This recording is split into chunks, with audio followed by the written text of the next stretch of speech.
let's talk next to Lord Peter Ricketts, Britain's former National Security Advisor.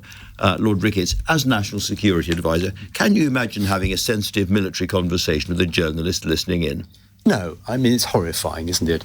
I was shocked, but not surprised in a way, because there's a casualness, there's a superficiality to it. These sort of guys boasting to each other about how tough they can be, and not really realising this is a military operation where people are going to die. So, no, I mean, I'm afraid it's very, very, it's an illustration of how they think about national security problems. And, of course, how they think about Europe. And this comes as we get, as I was just saying, the first round of these talks with the Russians. And they've got a ceasefire in the Black Sea, which was the one place where Russia wasn't winning anyway.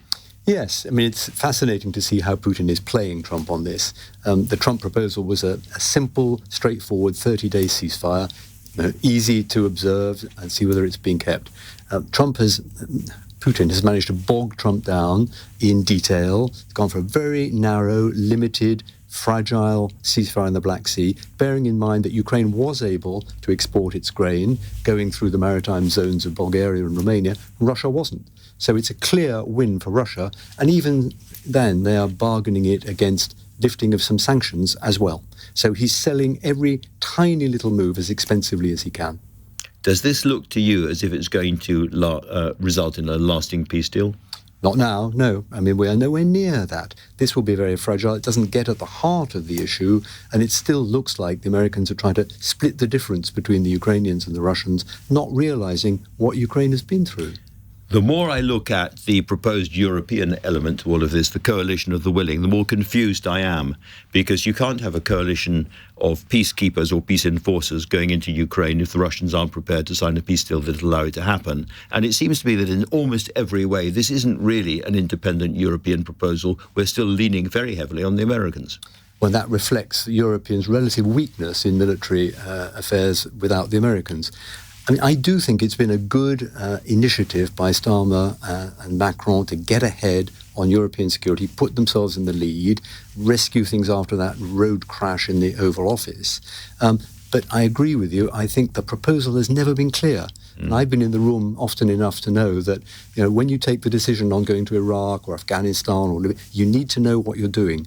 Peacekeeping, I think, is out of the question. That means putting your forces between Russians and Ukrainians. Even this reassurance force that we've been talking about now, I mean, that means reassuring the Ukrainians that you're willing to deter Russian military attack, potentially to fight the Russians. And I don't think that's what it means. It's interesting. It's 4 or 5 days now, I think, since I last heard the phrase boots on the ground. I think the more the military leaders have been looking at it, the more they realise the Russians would be incredibly hostile to it, probably try and confront it in some way. Trump isn't going to support it. And so it really would be very dangerous to put kind of fighting units into Ukraine. Training, perhaps, mentoring, and continuing the arms supplies is vital, economic support. I think the military force on the ground issue is losing airspeed. Because I don't want to be in any sense defeatist or negative, but right now we don't really have what it takes to fight the Russians full on, do we? No, I don't think anybody's prepared to do that. And I don't think, to be fair to Keir Starmer, that was never his intention.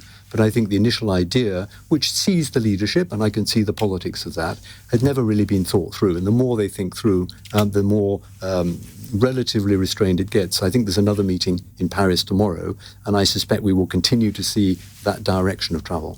So from our, as it were, selfish point of view, the right thing is to hang on, rebuild our own armed forces for as long as it takes, that might be 5 or 10 years, and stay as close to the French as possible. Yes, I mean, first of all, get defence spending up as soon as we can, get arms manufacturers working. Remember Chancellor Merz coming in Germany, who's a very strong German chancellor who's going to up defence spending there. Merz, Macron, Starmer, an interesting trio. And yes, prepare for all scenarios, but be realistic about what Europe can do in the next decade. Lord Ricketts, Peter Ricketts, thank you very much indeed for coming in and talking to me.